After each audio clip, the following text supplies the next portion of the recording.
Joining us today on the How Did You podcast is Jamie Lochhead, a visual effects supervisor who has worked in TV, movies and design. My name is Jamie Lochhead. I'm currently a lecturer at De Montfort University teaching visual effects and post-production, also film theory. And prior to doing that, I've been a visual effects supervisor in film and television. What roles have you taken within productions? I have worked as it's a head of department role within on-set production, pre-production, and then supervising post-production. I've done that for 22 years, going back to working at Yorkshire Television. My first supervision role was on the children's series My Parents Are Aliens, which I worked on for 8 series. I briefly left, but came back to it because I realised I was onto a really enjoyable setup, and then stayed and did 2 series, did various other series at Yorkshire Television afterwards. I've also worked on film. Will you be able to talk us through your showreel and some of the experiences you've been through with it? One of the things I really must stress with showreels is they may not be seen where you, but make sure your contact details are at the front and at the end. Yes, CVs may go along with them. People may come to your website and see them, but there's always the possibility somebody's just downloaded it and shows it to somebody in the company and said, "Oh, well, I've got this showreel." So here are various projects. At the bottom it says what I've done on the project. So visual effects supervisor, compositor. Some of them I'm just compositor. Some of them I'm just the visual effects supervisor. Some are film, some are television. This particular one is from my master's project. Obviously, having at that point worked in film industry for 20 years, I did a lot of practical work, so it got me a lot of free marks on my master's project. So there are certain people I've worked with a lot over the years, one being the director Ben Kellett, who directed Armstrong and Miller, directed all of Mrs. Brown's Boys, and I got to work on the film of that with him. I know Mrs. Brown's Boys is not to everybody's taste, but it's a hugely successful program and one of the loveliest crews I've worked with and loveliest casts. They're really fabulous people. This is My Parents Are Aliens, which was the first thing I effects supervised at Yorkshire Television 22 years ago, back when I had brown hair, not grey. Worked on international productions. You can't turn up the opportunity to have Charles Dance and John Hurt on your show reel, even if it is just painting out flies. And Alan Rickman. I've worked with a lot of lovely actors over the years. First film I worked on, in many ways, I still think the best film I've worked on, The Boilers. Really enjoyable film, 1997. So I'll talk a bit about my career and various people I've worked with. Certain people who've influenced me greatly over the years. I'm very grateful to opportunities given to me by some wonderful people, many of whom became very good friends. One of the lovely things about working in the film industry and media is you get to work around talented creatives and people you enjoy going for a beer with at the end of the day. So that's my showreel. When you put your stuff out there, if I just scroll down this screen, this is my own website, but if you can get a free website, put everything you have in one place. I've got to add my CV to this so people can download it, but essentially this is my CV. It says everything I've done, and then further down is a list of all the projects I've worked on for many years. So you can see various series, and going right back to when I was working as a motion graphics designer at Facilities House in London. So it doesn't actually go back to my first use of computer graphics. So I'll talk a little bit about that. Whilst also helping others, you successfully got in the industry. How did you manage to do that? In the late 80s, I was in London. I worked various jobs. I worked in a record company. I did illustrations on album covers. I even worked on the King's Cross Fire Inquiry for the London Fire Brigade. All different jobs around the edge of graphic design. And this led me to an opportunity to work doing what's now become PowerPoint presentations, but in those days were done on slide carousel. So I go back to analog days of computer graphics, doing charts and information lots of corporate work, pig breeding figures for East Anglia, for instance. Not the most fun and creative stuff, but what it did allow me to do was start working with a new industry that was just starting, which was computer graphics. And I got to work with a couple of companies doing that sort of work with them. But I realized I wasn't moving forward. I'd done a foundation course in art, but didn't do enough work on my foundation course to get on a degree course. But in my early 20s, I woke up and started working hard. But I realized I needed a degree course to progress into what I wanted to do. What I wanted to do back then was to be a typographer working in magazines, not working in the film industry at all. And I got into a very good graphic design course at the University of Humberside, which was then called Humberside Polytechnic, and is now called nothing because it ceased to exist. I think the campus has now moved to Lincoln. It became the University of Lincoln, actually. But it was a very good graphic design course. And on that course, they had one of the computer graphic systems, very early computer graphic systems I've been working with, made by a company called Spaceward. And I, alongside my graphic design work, and it was a very general course, so I got exposed to film in the first year. Like many people, loved film. And one of the things I was asked is, are you interested in the film part of the course? And I said, yes. And that very quickly became my focus. After a very general first year, became interested in film. I also continued studying typography right through to my third year, and I combined all that. Sadly, I can't show you my graduation show because it's on VHS or Digibeta. It's on tape medium, which I would have to, one of these days will transfer, but not in time for this talk. Anyway, I showed this around to people. Even got invited down to MTV because the head of design really liked my work, but I didn't know the software they were using. So although he encouraged me to keep working and looking around, he wasn't able to give me the job I really wanted, which was to be a video graphic designer at MTV. However, I worked for the university that I graduated from for about a year, doing desktop publishing. One of the things I urge anybody to do is when you finish doing your degree course, if you don't land your ideal job straight away, keep producing work. Always produce personal work, always produce personal work, always keep your creativity going. And what happened after you graduated? Were you able to get straight into work or did you struggle? Just over a year after graduating, I got an opportunity to interview through various contacts and again through the computer graphics company Spaceward. They introduced me to a company in Soho who were looking for a motion graphic designer.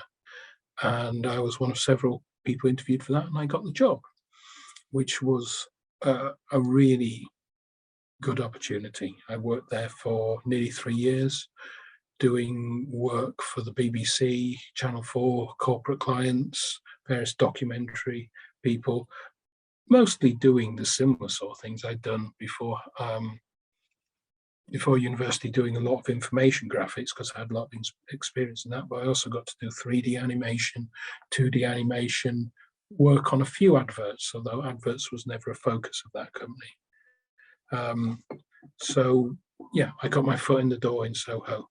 Had 3 years really enjoyable. I had 1 year that was really enjoyable, and then after that I found it a little bit stifling because the turnover of work was very fast and the focus was to get work to a budget done rather than working on very creative work. I got to work on some interesting projects, got some good friends, got some opportunities. And then a couple of years after I'd been there nearly 3 years, a new piece of software was being launched, which was called Avid Illusion, which was a node-based compositor. And the successor of that is Nuke. Let me share a screen and show what Nuke is, which has now succeeded that in terms of software. So if I share this screen again, I don't need to share sound.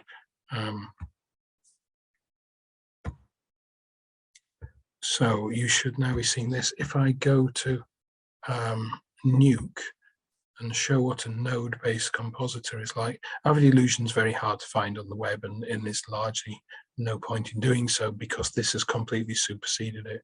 So here, let me see if I can find where that's taking me. I was going to take me to YouTube. Let me not go to that. Shut down. So if I go back to this, let's just find an image of a Nuke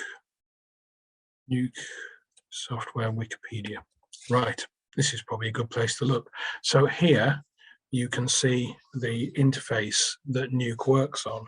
You can see a viewer here, and you can see clips coming in, and you can see how they're processed through a kind of flowchart, which is called a tree. Each of the individual joints in this tree is called a node. So it's either called node or tree-based compositing software. And I started on one of the early versions of this style of software called Nuke. Right, I'll stop sharing. It's called Illusion, not Nuke. So I started working, I learnt this piece of software, which was going out to the film industry, was picked up by various companies were using it: Disney, Digital Domain, ILM in the States, and one company near London called Magic Camera Company was using it.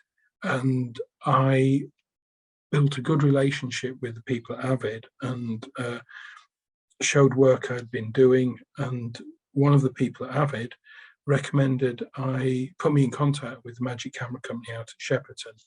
And I went out there and interviewed for that. And one very interesting thing, and something I learnt a few weeks into that job, is about what you put on your showreels. I largely been doing some BBC work, a little bit of advertising work, but a lot of corporate work. But while I was working at Oasis Television in London, I would go in on a weekend or stay on an evening and would do personal projects. And as I say, always have personal creativity running alongside your work. Okay, sometimes when you're working flat out on a job, and if you're there till 2 a.m. and doing long hours, which unfortunately can happen in the industry, less so now, I think. There's not a lot of time for that, but I did do personal work alongside that.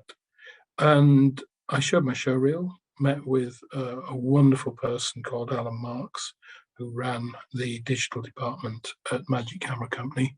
And he took me on, I'd gone freelance, and he took me on as a freelance compositor.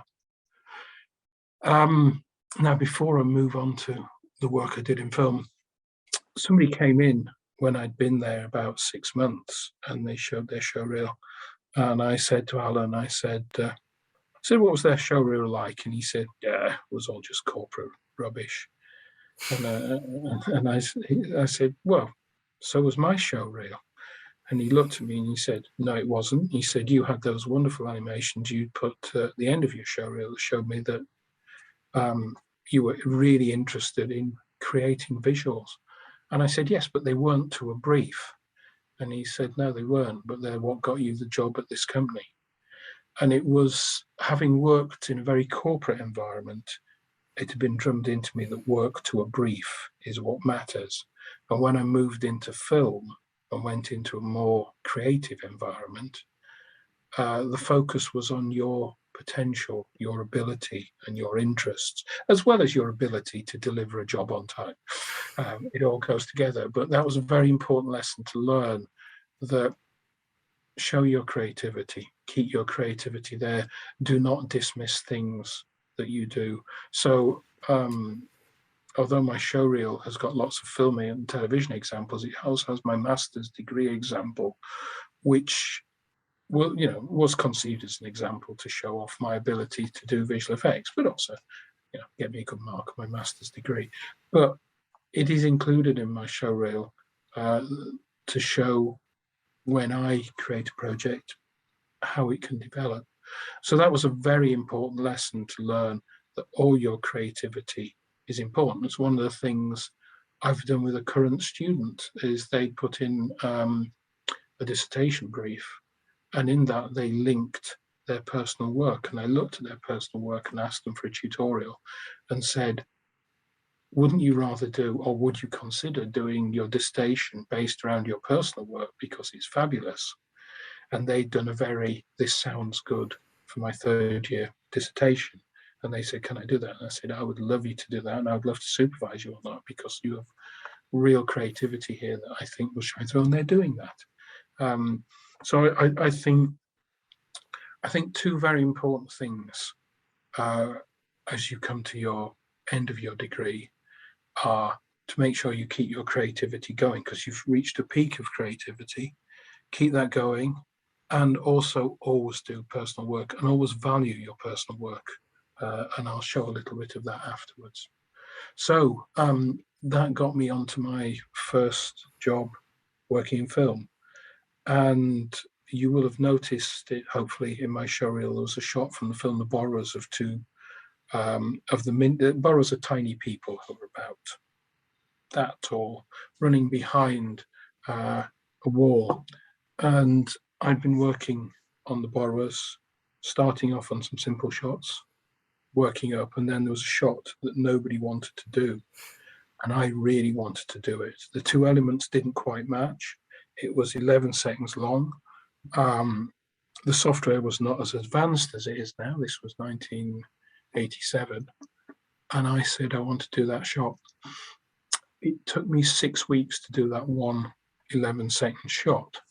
However, from the beginning of that shot to the end of that shot, I moved myself from being a junior compositor to being a senior compositor and being somebody who people realized could solve problem shots. And for the next few years of my career, I was known as somebody who would doggedly work through a shot that other people didn't want to do and get it done. I've worked on several shots. I worked on 2 shots on The Borrowers, each of which took 6 weeks. That were very difficult shots and involved a lot of slogging through the kind of things that have now become automated. Although there are certain aspects to that shot that still would involve a lot of frame by frame work, animating shadows going around. But 2.5 weeks of just hand tracking the characters into the setting, because when they'd shot the blue screen element, they hadn't measured where they hadn't accurately measured the distance between all the beams. So when they came to run, would you like me to show the shot again while I'm talking? Why Let me not? share it. Share screen. If I share this, go back to this. So the shot was, and go up here.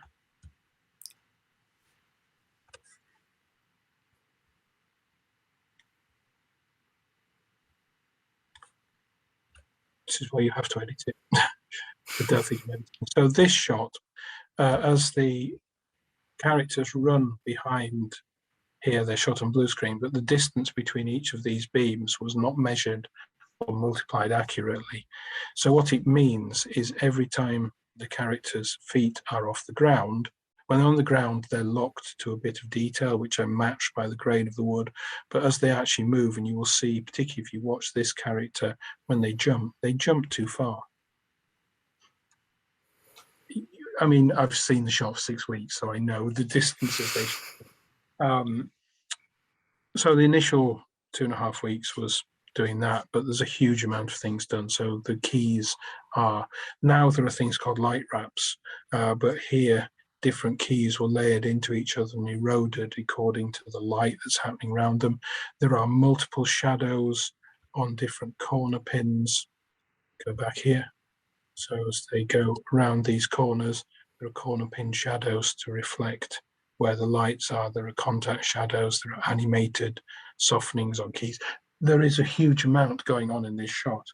One of the other very important things I did on this shot, again, and this goes down to when you're working as part of a team, you have to follow the team leader. if you are working on a shot for that amount of time, you will get to know it very well. With this shot, there were two questions I asked. One, I asked the visual effects supervisor, are you going to cut into this? Because getting the tracking working for 11 seconds is going to be really difficult. And he said, no, the director wants that shot in one piece. And of course, when they did the final edit, they cut into it in two places. So I probably could have turned the shot over a lot quicker had that happened. But, you know, however, having the shot as an 11-second shot gave a lot of opportunities in post-production. So, you know, that was one thing. One of the other things about the shot was it didn't have camera shake on it initially. And I asked the visual effects supervisor, I said, I think this would work well with camera shake. And he said, nah. So, you know, I let it lie. And then I was looking at the shot and thinking about it. And I thought, this shot would work better with camera shake. I know that. So I stayed back one evening, took my render in progress, and did a version with camera shake on. I showed that to my internal head of department, Alan, and I said, I want to show you this because I had to play with this the other night. I think it looks great with camera shake. And Alan said, yes, it does. I said, can we show it to Pete Chang? And he said, what we will do is we'll go through all the shots in progress work, and at the end of it, I'll ask Pete to see your version. And what was lovely about Alan is that he didn't take credit for that. What he said to Pete was, Jamie's done a bit of extra work on this shot. I'd like you to see it because I think it's really good. It's got camera shake, which I know you didn't ask for, and we're not asking for. Jamie just stayed back and did it because he thought it would help it. Have a look. And we showed it to Pete, and Pete said, it's much better with camera shake. Got on the phone and said to Dad, he said, can you download that version for me? He said, yeah. And he got on the phone to Dad and said, I'm bringing back a different version of a shot one of the compositors has done. I want you to see it. I think it's quite good. So the important thing to learn from that is, one of the very important things to learn from that is Pete Chang had said, we don't want camera shake on that. And there may have been very good reasons for that. And if it wasn't part of the style of the film, that would be the end of the day. I was looking at a shot that I thought could be made better. I didn't do it on company time. I just did it, you know, partly because it could have been just good for my showreel. And there are versions of shots that I've done for my showreel that will just be good for my showreel, and that's fine. Now, if Pete Chang and director looked at it and said it's great, but it doesn't fit the film, then it lies. Sometimes you may do a shot that is better than the version that's cut into the film, but doesn't fit the style of the film. So you put that on your showreel, put it in a box, put it somewhere else, you keep it, ask permission to show it that way. In this case, the director liked it, the visual effects supervisor liked it, and my supervisor liked it. And also, following on from the doing work in your own time, looking at things, they also looked at me and said, you've got an eye for shots. And you're not pushy, as in saying, I want to do this, I want to do this. But on the other hand, you will say, if I know this is a good option, you will do it and present it. You've got to get a fine balance with that. I've worked with people as a visual effects supervisor. I've sadly had this, I once did a matte painting, which is not on the showreel, when I was working with Henson's, and it was okay. It got a sequence of shots done. We passed about 16 or 17 shots from that sequence with my version of the matte painting. And then somebody from the matte painting department came through and presented a matte painting for those shots. And I looked at it and said, this is beautiful. Unfortunately, we've got 17 shots passed. So I spoke to I was supervising that sequence.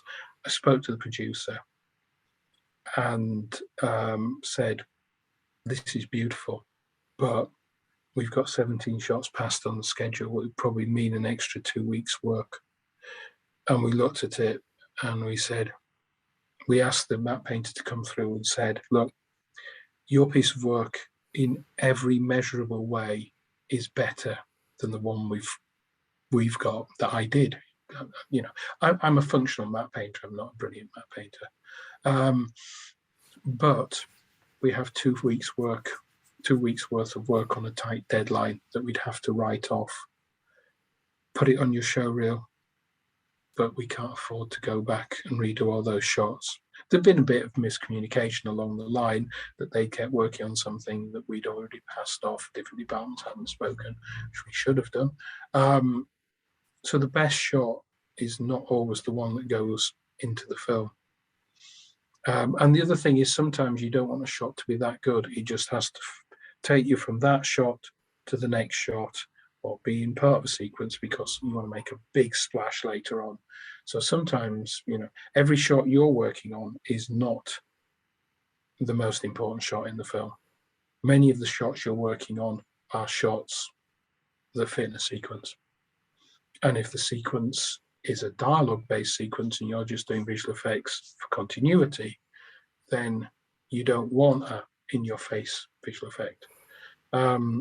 So, yeah. But what this shot on the borrowers did do, and I'll stop sharing it now, is it established me as somebody with an eye for shots. It established me as somebody who would work hard and put in a little bit extra on shots to see what would happen. And actually, the visual effects supervisor from that film shot a couple of shots with me in mind for another film, Pitch Black, which unfortunately I didn't get to work on because I'd left the company who was post-producing Pitch Black at the time. But he did get me on his radar, and we worked together on other projects. And it established my reputation and moved me from being a junior composer to a senior composer very quickly. The industry was very young then. The department I was working with at Magic Camera Company had perhaps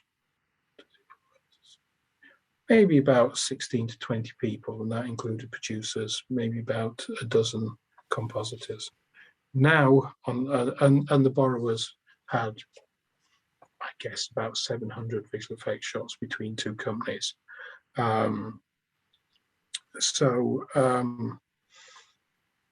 It was very easy to go from a junior compositor to a senior compositor if you had an eye for that.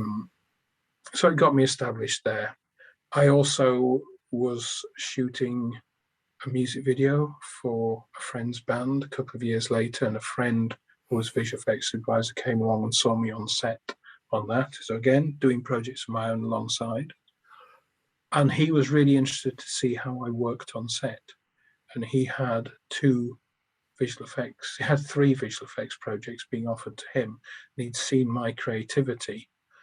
And he'd seen me on set and seen how I could make decisions quickly and communicate on set. And he was offered a project by the visual effects supervisor of Lost in Space.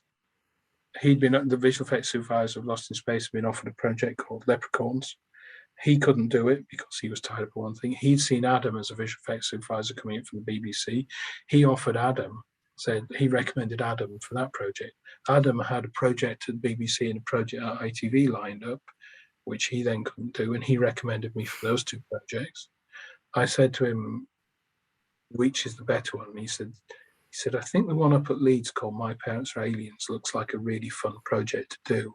And plus the fact you're from Yorkshire, and a lot of London people don't want to go up to Leeds and work on it. And I said, oh, that's their loss.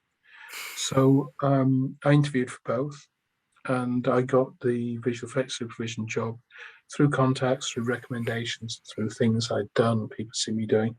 And I went up to Leeds, and 6 episodes of this little kids show, nice little scripts, nice bunch of people to work with. We all thought we'd go up there. Many of us came from London. Many people were based at Yorkshire Television. Did 6 episodes. Had a end of shoot party. Said, lovely to meet you. Hope we work together sometime again. It was a beautifully written little series. It got when it was broadcast, it did really well in viewing figures. So a few months after I finished doing that, I got a phone call from my producer, my line manager, who is also very fortunate. Alan Marks, who sadly died earlier this year, who took me into Magic Camera Company, gave me a fabulous opportunity there. Liz Noble is a producer I worked with at Yorkshire Television. They were production managing My Parents' Radiance. They went on as that series grew to become a producer on it. And they're both lovely, lovely people to work with. As I say, you work in the industry, you get to meet some wonderful people. And those two people have been huge influences on my life. They're both very honest. They're both good at spotting talent, I hope, in my case. And they both have created a lovely atmosphere to work in. So Liz gave me an opportunity, along with producer Beryl Richards, took me on onto My Parents' Radiance. We did that. And then I got a call. We're doing 2 more 10-episode series each of the next 2 years. Would you like to come back? Yes. I had a lovely time. So I did those 2 10-episode series, and then we're going to do 2 more 26-episode series. After the second series, I was living in London, working in Leeds, regularly working through the night, getting couriers to take finished tapes up to Yorkshire TV on a Friday morning. And I had a chat with my producer, Liz, and said, how much did we spend on couriers in series 2? And she said, about £3,000. And I said, could we get me a flat, a computer set up at Yorkshire TV for series 3 for that?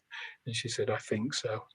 So it moved from me driving up, being on set a couple of days, going back. I was working at Jim Henson Company at that time, and I actually hired a room from the Jim Henson Company to work on that. Anyway, it led to me moving to Yorkshire TV and working there for 10 years. So, and I also worked on films. I worked at the Jim Henson Company. Again, was brought into the Jim Henson Company because they had a problem shot. And my friend Adam, another one of my big influences in my life, who's kind of been it's been ahead of me and has gone on to win Emmys for visual effects, supervised the first series of Game of Thrones, and is now working at Netflix for visual effects procurement. And says there is a huge amount of work coming from Netflix, possibly more work than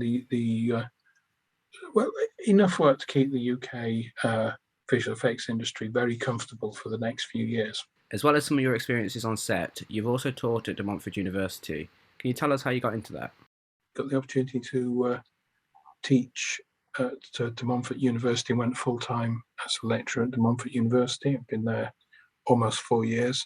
I've also done 1 or 2 set supervisions, some for Viridian, some freelance.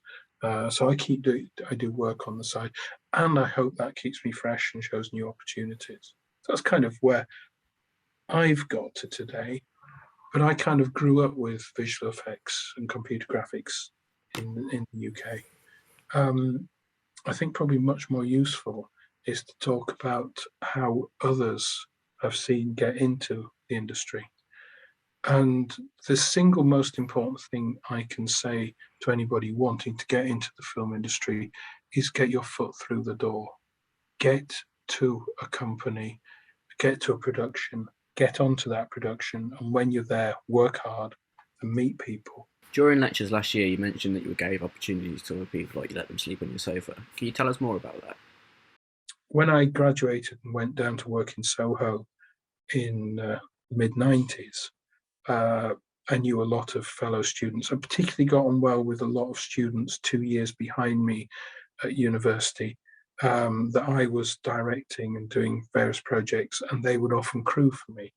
And I have a lot of friends to this day from that group of students. And one of the things I said, I had a single bedroom flat with a sofa bed. No, it wasn't. It was just sofa in London. And this was the days before the internet. But I do feel the advice I give is still relevant, and I will expand on that. What I said to various friends when I got down to London was, if you want to come and crash on my sofa for a week or 2 and get your showreels and CVs round all the companies in Soho, then come and crash. And worked for a couple of friends. One example, my friend David, he printed off lots of CVs. Now, I will say, yes, send CVs off in emails, but a lot of them will just end up in trash folders because you will not be on approved lists, and the people you're contacting will be contacted by lots of people wanting to get jobs with them. And I will say that this advice, it's slightly affected by being in a post-COVID world. But, well, not post-COVID, sadly, but a late, mid to late pandemic world. However you want to classify the world with restrictions, and restrictions vary country by country and company by company. But I would still say is if you can get through a door, do so. My friend David printed out CVs and showreels. Came and crashed with my flat in London, and if you've got friends in London, or if you've got a group of you who've gone down there, he came down every day. He'd go into Soho, he'd have a list of companies, and Soho still is the heart of the industry in the UK, although there's other companies working beyond that, that's still the heart of the industry. And every day he would knock on doors, go into receptions and say, can I just leave a CV and a showreel for somebody to look at? I'm really interested in becoming a runner or trainee editing jobs, or whichever area you're going in there, but get in there as a runner, get in there as a junior position. And he did this for 2 weeks. And after a couple of weeks, I said, I kind of like my sofa back. So, and he, I said, give it a break, come back down in a couple of months, try again. So David was going to go back on a Friday.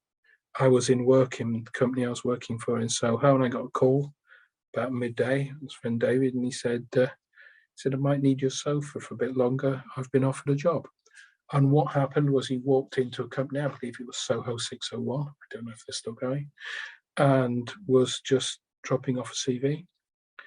And as he was in reception, somebody said, oh, are you looking for a job? And they said, yeah. And they said, you interested in a running job? He said, yes. And they said, you looking right now? He said, yes. And they said, okay, come through.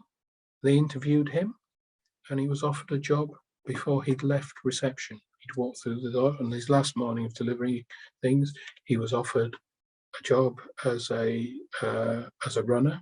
He worked there as a runner for 6 months. He then moved on to a trainee. He started helping, because editing was his thing. He started helping people editing load footage, and he moved on to a trainee editor's job because he walked through the door at the right time and was in there, ready to do a job. And he started the job the following Monday and stayed on my sofa for a couple more weeks before he managed to get, there were quite a few people we all knew down there. So somebody moved out of a shared house, he moved into a shared house, and he started his career.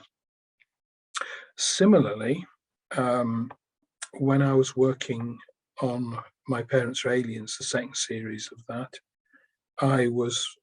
this was before I moved to Leeds in I moved to Leeds in the third series for the rented a flat for the duration of that.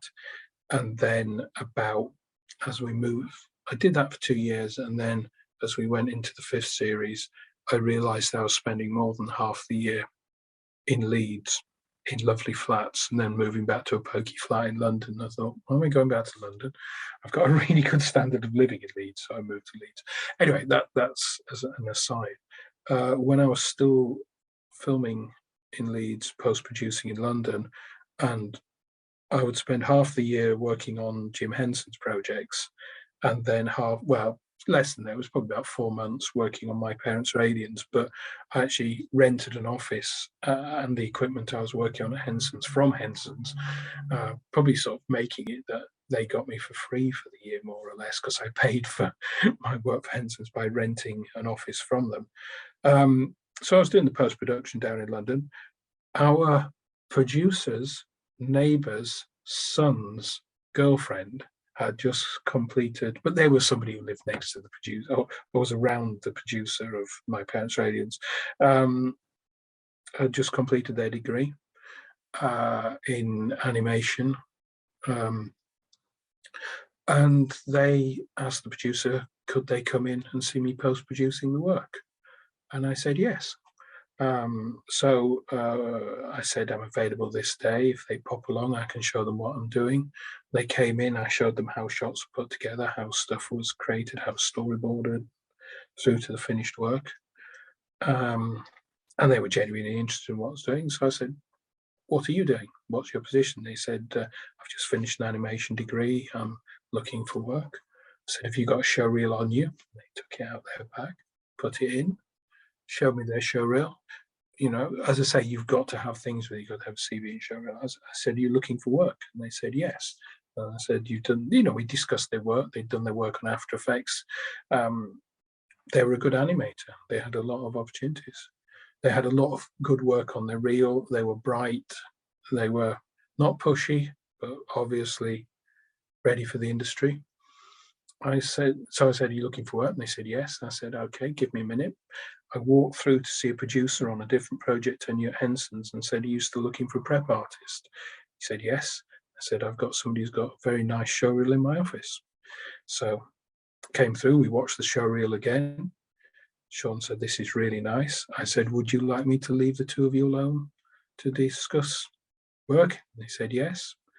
And she had a job before she left the place. She started work at Henson's the week or the week after, went on to become a very successful compositor in the industry. So again, get through the door.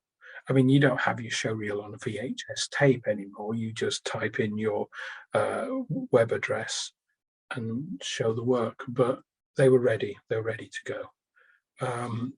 So I think my big message to anybody wanting to get into the industry is get through the door. I saw a student last year on the visual effects degree who went and said to me, in partway through the third year, they said, I've got the opportunity to do some extras work on a film. Is it okay to take a couple of weeks off the course and do that? And I said, yeah, go and do it. And they loved doing it. They loved being on set. They spoke to absolutely everybody on set. And they were a very easy to get on with person. And the actual extras crewing company offered them a job.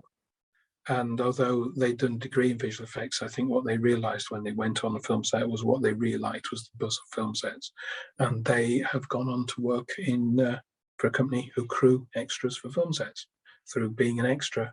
So again, get through the door, get to the location. Be ready to take up opportunities.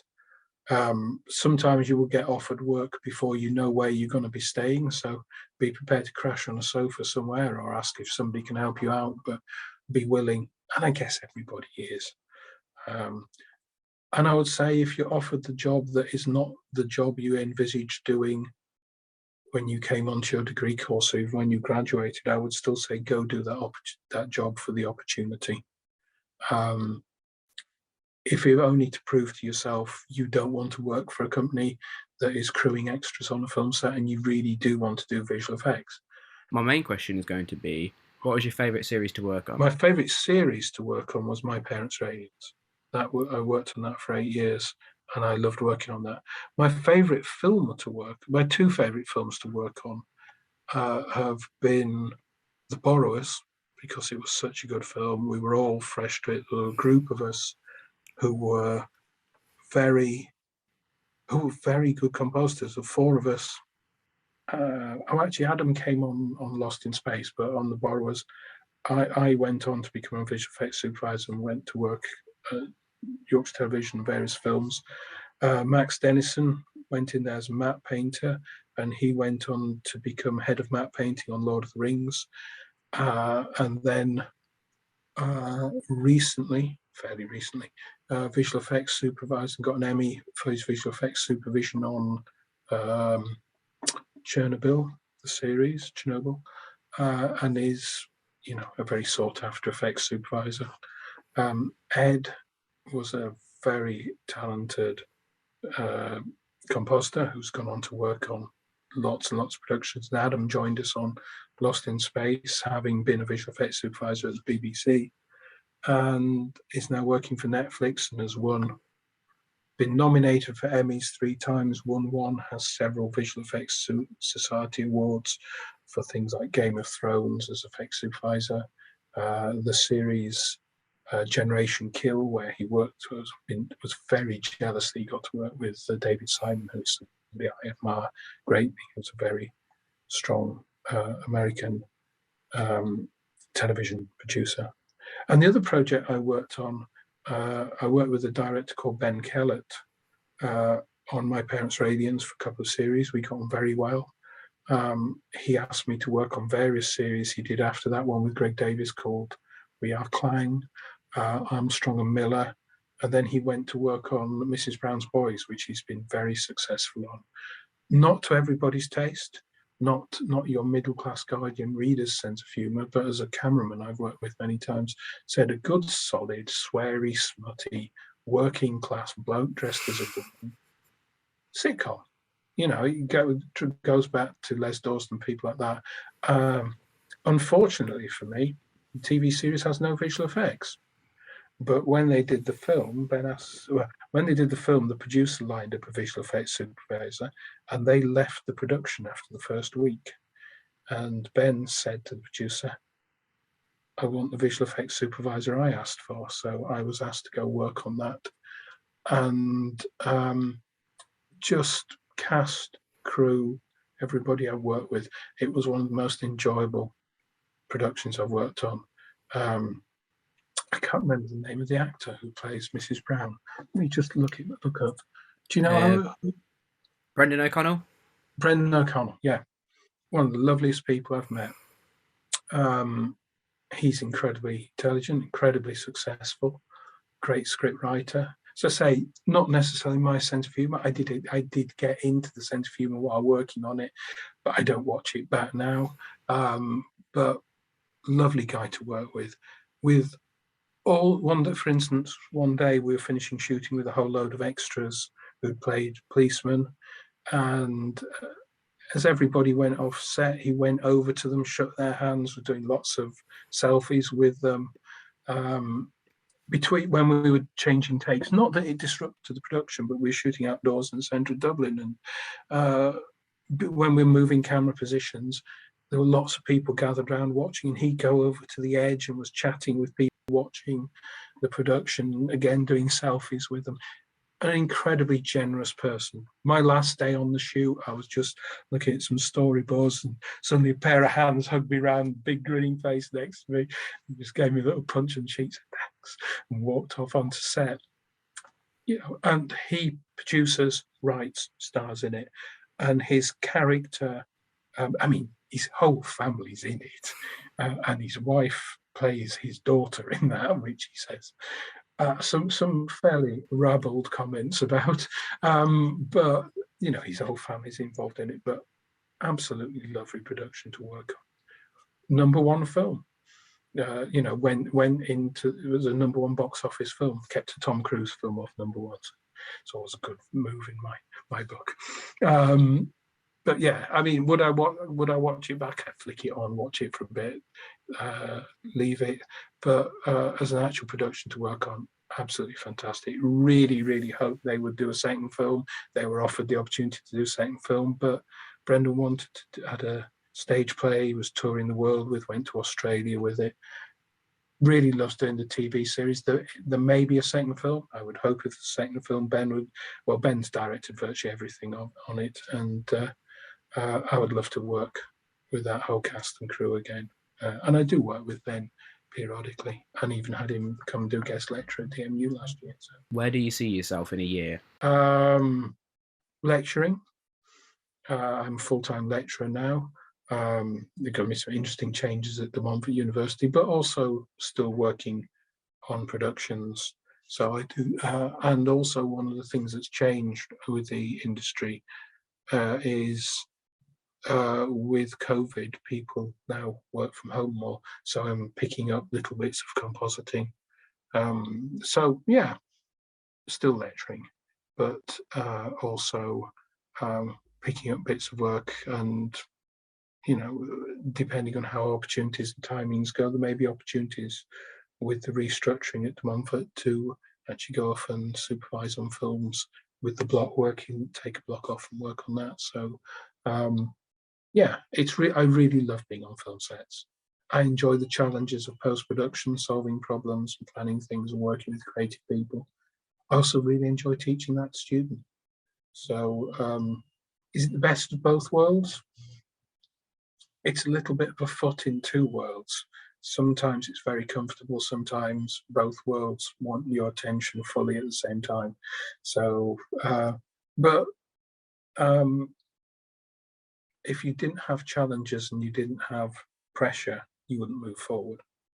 So, embracing the pressure that's put on you, dealing with the pressure that's put on you, sometimes saying no.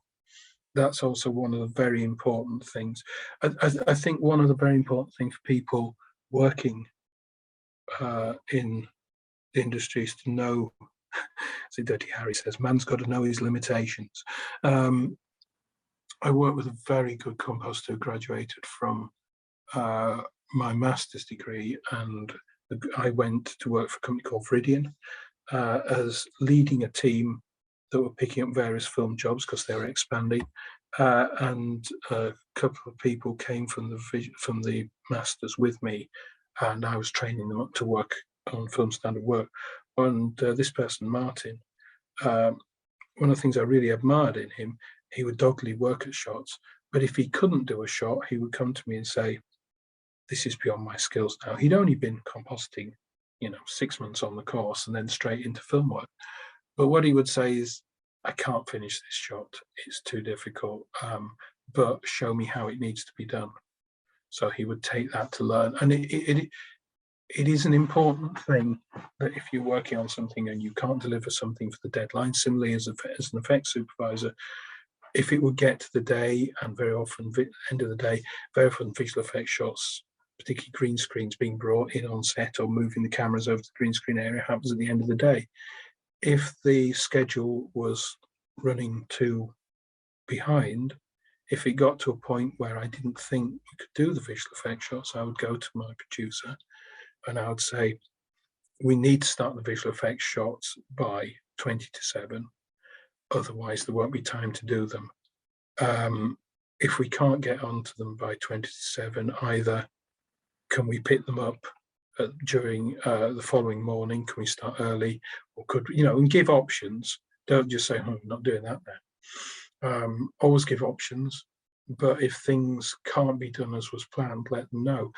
Other times, I was on an episode that was proving very difficult to shoot. I looked at one shot and said, "You know what, if we change that shot to an overhead shot, what I can do is, because it's a very quick visual effects shot, is rather than using the green screen for the shot, is I can just cut them out and make them fly out of the shot with what we've already got. It will only be a sort of 3-second shot. You can't do much more with it than that. But if it gets the story told, we can go with that." And the producer said, "That's good. Ask the director."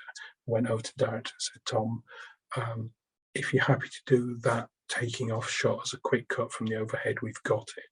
And he said, "Yeah." He said, "Thank you. I can concentrate on finishing this now without having to go over to the green screen area at the end." So being flexible, knowing when things are working, knowing when things aren't working, being honest. And that's what I've really appreciated in people like Alan and Liz, who I mentioned earlier, that they were always honest with me. Very occasionally, working on My Parents Are Aliens on a long series, we get a script that was very heavy with visual effects. And one time I said, "We can't do this episode. It's got too many effects in it." And they said, "We really want to do it." Because it was a really funny script. And I sat down with the producers and they said, "We've got a couple of effects light episodes." And we worked out and said, "Okay, if I can deliver that episode last, because I would be filming, pre-producing and post-producing on a long-run series all at the same time." And it grew to where there were 2 of us doing that, but we were still working like that. But what you ended up with was a 3-week period at the end of the production where you were just doing the post-production.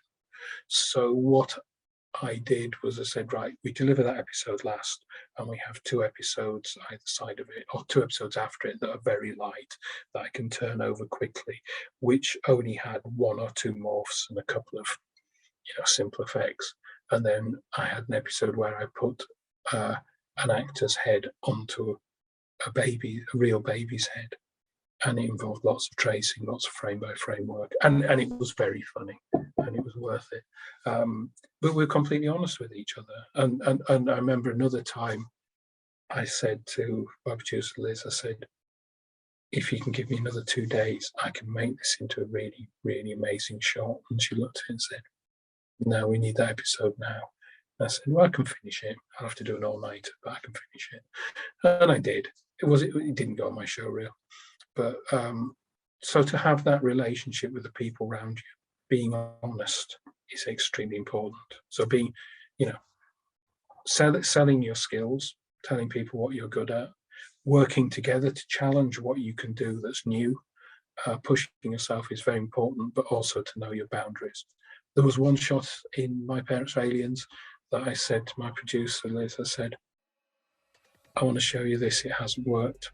And she looked at it and said, it's good enough, we'll cut it tight.